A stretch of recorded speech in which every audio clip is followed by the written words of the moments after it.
બે દિવસ પહેલાં એક ગોંડલ યાર્ડનો એક વિડીયો વાયરલ થયો છે. હમણાં તમે જુઓ કે જે આપણા લાલ મરચાં આવે ને એ પાછા ડબલ પટ્ટો મરચાં અને સારામાં સારી ક્વોલિટીના જે મરચાં આવે ને 1 રૂપિયાથી એની હરાજી શરૂઆત કરે છે. 1 રૂપિયાથી તમે વિચારો.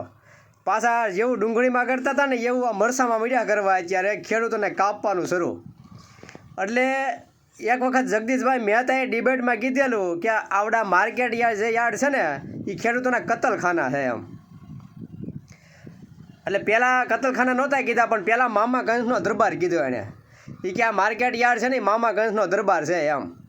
એટલે થોડા દિવસ પછી પાછા એક ભાઈ એને ફોન કર્યો એ કે તમે આને મામા કંસનો દરબાર કેમ કહેવાય તમારથી એમ. એટલે એણે પાછો તરત જવાબ આપ્યો. એ કે તો હવે રહેવા દો તમે. એ કે મામા કંસનો દરબાર નહીં પણ એ કે કતલખાના છે, કતલખાના. એ કે જો હવે એ કે તમે એમાં સમજો કે નહીં. એટલે ચોખ્ખા શબ્દમાં એમ કીધું કે આ માર્કેટ યાર્ડ છે ને એ કતલખાના છે, કતલખાના. એટલે એ આ સાબિત કરી બતાવ્યું. આ જે વિડીયો પહેલાં આ ડિબેટ પહેલાં થઈ હતી કે થોડા દિવસ પહેલાં કે તઈ ખાલી તો મામા કંસનો દરબાર કીધો હતો, પણ પછી આ રાજકોટવાળાએ ફોન કર્યો કહો કે યાર્ડવાળાએ કે કોકે કર્યો અને પછી તમને કહું ત્યારે એને જગદીશ મહેતા એમ કીધું કે હવે એ કે મામા કંસનો દરબાર નથી પણ કે આ ખુલ્લા કતલખાના છે એ કે આમ. તો હવે આ ગોંડલ માર્કેટ યાર્ડવાળાએ સાબિત કરી બતાવ્યું. લાલ મરચાં સારામાં સારા અને સારી ક્વોલિટીના મરચાં તમને કહું 1 રૂપિયા કિલોથી હરાજી શરૂઆત કરી એની. ત્યાર પછી કાંઈક મકાઈ આવી હતી, આપણે જે આ પોપકોર્ન મકાઈ આવે ને સ્વીટકોર્ન, એનો પણ 1 રૂપિયાથી શરૂઆત કરી હરાજીની. આ 2 વિડીયા માર્કેટમાં ફરે છે, હમણાંના 2 દી પહેલાંના જ વિડીયા છે. એટલે માનો ને કે સપ્ટેમ્બરની 2 કે 3 તારીખનો વિડીયો છે, બીજીનો હોય કે બીજી તારીખનો એ વિડીયો છે. એ હા લાલ મરચાંની જે હરાજી થઈ ને ગોંડલમાં એ.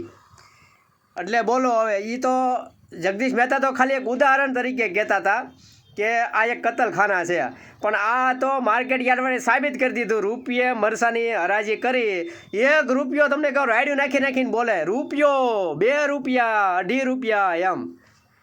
એટલે મારે એને એટલું કહેવું છે કે જે ભાવ 20 રૂપિયાનો હોય કદાચ માનો રૂપિયાથી લઈ અને આ લોકો 20 રૂપિયા લગી પોગાડતા હોય, તો જેમ ભાવ 20 રૂપિયાનો છે એને કદાચ તમે 15 રૂપિયાથી તો શરૂ કરો. એટલી બધી શું કામ મજાક કરો તમે એમ. ખાલી ખેડૂતોના અરમાન તમે વેચો છો. ખેડૂતોના અરમાન જે એના દીકરી દીકરાએ એમાં કેટલી મહેનત કરી હોય ને એના તમે એ અરમાન વેચો છો બધા ભેગા થઈ.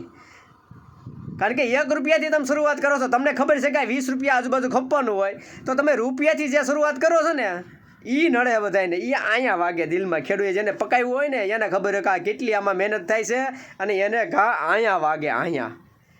એટલે 20 રૂપિયાની વસ્તુ હોય તો એની હરાજી કરો તો કમસે કમ કાંઈક થોડીક ઇજ્જત રાખીને કરો કે તમે એ તમારે ખાવાનું છે, એ તમારે જ પાછું ખાવાનું છે. એટલે થોડુંક એને ઇજ્જત આપો ને થોડુંક માન સન્માન આપો ખાવાની વસ્તુને. હાવ નકરું કાંઈ મફતના ભાવનું તમે હરાજી કરી અને લાયક આવે એ ઉડામણી કરી અને એ જ પાછું તમારા છોકરાને ખવડાવો છો. એટલે એ જ પાછા સંસ્કાર આવે એમાં. એટલે થોડી ઘણી દયા રાખી અને 20 રૂપિયાનો ભાવ હોય ને 20 રૂપિયાનો, તો 15 રૂપિયાથી શરૂઆત કરો કે 15, 17, 18, 19 ને 20 એમ. હવે રૂપિયાથી 2 રૂપિયા, 3 રૂપિયા, 4 રૂપિયા, 3.5, 4.5, 5.5, 5.6, પાવલી વધારવાની, 50 પૈસા વધારવાના. એટલે આવી મજાક બંધ કરો. એટલે પાછું તો આ જગદીશ મહેતાએ કાંઈ ખોટું નથી કીધું, એને કીધું હતું ને એમાંય પાછું તમે સાબિત કરી બતાવ્યું ગોંડલવાળાએ કે આ મામા કંસનો દરબાર આ માર્કેટની અંદર મરચાંની લાલ માર્કેટની અંદર આ વિડીયો અને પાછો વિડીયો ઉતારી અને એની વિડીયો કોકે ઉતાર્યો જે ખેડૂત લઈને ગયા છે એને, અને એ વિડીયો પાછો વાયરલ કર્યો. હવે તમે વિચારો લાલ મરચાં એકદમ મસ્ત મજાના રૂપિયા કિલોની અહીંયાથી શરૂઆત કરી. એટલે આ મરચાંના એંધાણ બહુ સારા ઓણની સાલ દેખાતા નથી. હવે પછી તો જે થાય એ ખરું, કારણ કે હવે અત્યારે લીલા મરચાંનો જો આ ભાવ હોય તો પછી આ ખેડૂત જે પકવશે ત્યારે ચટણીનો તો લાલ મરચાં જે પાકીને ચટણી કરવાની થાય એનું શું થાય એ કાંઈ નક્કી નથી. એટલે આવી વસ્તુ છે મારા વાલા. હવે ખેડૂતોને આ લોકો શું સમજે છે ને એ જ કાંઈ ખબર નથી પડતી. બોલો દરેક વસ્તુની અંદર એમ ડુંગળી તો કે એમ રૂપિયા કિલોની શરૂઆત કરો. મરચાં હવે તો શાકભાજી નથી મૂકતા, હવે તો બીજું તો હવે શું આ લોકો મૂકવાના. અને પાછું એ તમારે આ જેટલા અત્યારે તાકડધીના કરવા હોય ને એટલા કરી જાઓ, કારણ કે આ ખેતી હવે પડી ભાંગવાના આરે છે. હવે 5-10 વર્ષમાં આ જે કાંઈ ખેડૂત છે ને એ ખેતી કરતાં બંધ થઈ જવાના છે અને પડી ભાંગવાના જ આરે છે. 100% પડી ભાંગવાના આરે છે. કારણ કે હવે આમાં કોઈ નવા કોઈ ખેતીમાં કોઈ આવતા નથી. એટલે જેટલી અત્યારે ખેડૂતની મસ્કરી ઉડાવે ને ઉડાવો, જેટલું અત્યારે તમે સસ્તું માંગો છો ને એટલા જ પૈસા તમારે એક વખત તમારે એના 10 ગણા પૈસા ચૂકવવા પડશે. તેથી ક્યાંયથી પછી ગોત્યું એક કોઈ બાજુથી ભેગું નહીં થાય. તમે જુઓ આ જેથી આ ખેડૂતો અહીંયા પકવતા બધું બંધ છે ને ભારતમાં, પછી અત્યારે વિદેશમાં ભાવ પૂછો આપણી વસ્તુ અહીંથી જાય ને કેટલા ભાવ હોય છે ત્યાં. એટલે એ હાલત પછી તમારી થવાની છે, કારણ કે અત્યારે કોઈ ખેડૂતનો દીકરો ખેતી કરવા રાજી નથી. શું કામ? આના કારણે.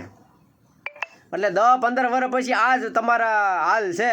જે વિદેશમાં જે થવાના છે ને એ જ અહીં બધાના થવાના છે, કારણ કે હવે આ જેટલા નવા કોઈ ખેતીમાં આવવાના નથી. અને પછી તમે જુઓ એની મજા બહાટી બોલી જાય છે કે નહીં એક વખત, એવું થવાનું છે. આ ભાવના લીધે હળગી જવાનું છે માર્કેટ.